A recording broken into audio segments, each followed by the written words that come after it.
2018만 1112 일용하량식 소감. 끈질긴 질문, 하나의 대답. 말씀, 예레미야 38장 14절에서 28절. 요절, 20절 예레미야가 이르되 그 무리가 왕을 그들에게 넘기지 아니하리이다 원하옵나니 내가 왕에게 아뢰는 바 여호와의 목소리에 순종하소서 그리하면 왕이 복을 받아 생명을 보전하시리이다.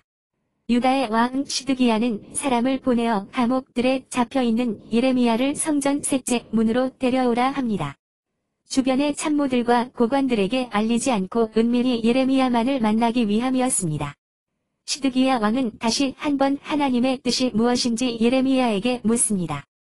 바벨론에 항복하는 건만이 왕이 살고 유대민족이 사는 기림을 여러 차례 전하였지만 시드기야 왕은 다시 예레미야를 찾아와 묻습니다.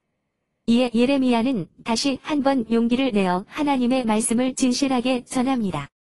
하나님의 말씀을 전해서 감옥에 갇히고 많은 고난을 당했지만 하나님의 말씀을 진실하게 전하지 않을 수 없었습니다. 바벨론에 항복하는 길만이 왕과 유대 백성이 사는 기림을 전하자 시드기야 왕은 자신이 항복함으로 인해 조롱받고 생명의 위협을 받을 것을 걱정합니다. 이에 대해 예레미야는 왕에게 말합니다. 하나님은 믿음으로 그 말씀에 순종하는 자를 반드시 지키시고 하나님의 은혜가 예비되어 있음을 알려줍니다.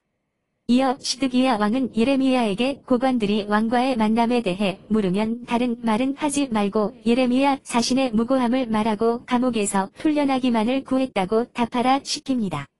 예레미야는 왕의 말을 믿고 그 말대로 순종해서 고관들로부터 생명을 지키게 됩니다.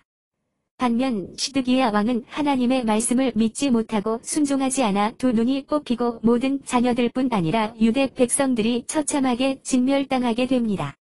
시드기야 왕이 처참한 최후를 맞게 된 것은 하나님의 말씀을 몰라서 그렇게 된 것이 아닙니다. 하나님의 말씀도 알고 그 뜻도 알지만 자신의 알량한 자존심과 서푼도 되지 않는 자신의 판단을 따라갔기 때문입니다. 반면 예레미야는 왕의 한마디면 죽을 수 있는 상황에서도 하나님의 말씀을 대로 순종하였기에 살 수 있었고 후대에 하나님의 말씀을 증거하는 위대한 선지자로 쓰임받았습니다. 예레미야는 왕 앞에서 숨도 제대로 쉬기 힘들 정도로 생명을 잃을 두려움 속에 있었습니다. 그는 배포가 큰 장군과 같은 자가 아니었습니다. 어찌 보면 평범한 사람들처럼 생명의 위협 앞에 두려워하는 자였습니다. 그러나 그에게는 분명한 믿음이 있었습니다. 하나님의 말씀에 대한 경외심과 믿음이 있었습니다. 그래서 그는 그 어떤 순간에도 하나님의 말씀을 진실하게 전하고 하나님의 뜻에 순종했습니다.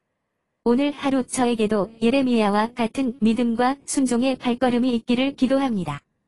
먹고 사는 것이 힘들고 사람들의 시선과 평판이 두렵기도 하지만 그래도 하나님의 말씀을 캠퍼스 가운데 전하고 하나님의 사람들을 제자로 설 수 있도록 섬기는 일을 온전히 감당하기를 기도합니다. 비록 육신의 눈은 왕을 바라보지만 믿음의 눈으로 하나님만을 언제나 바라보는 은혜가 오늘 하루 가득하기를 기도합니다.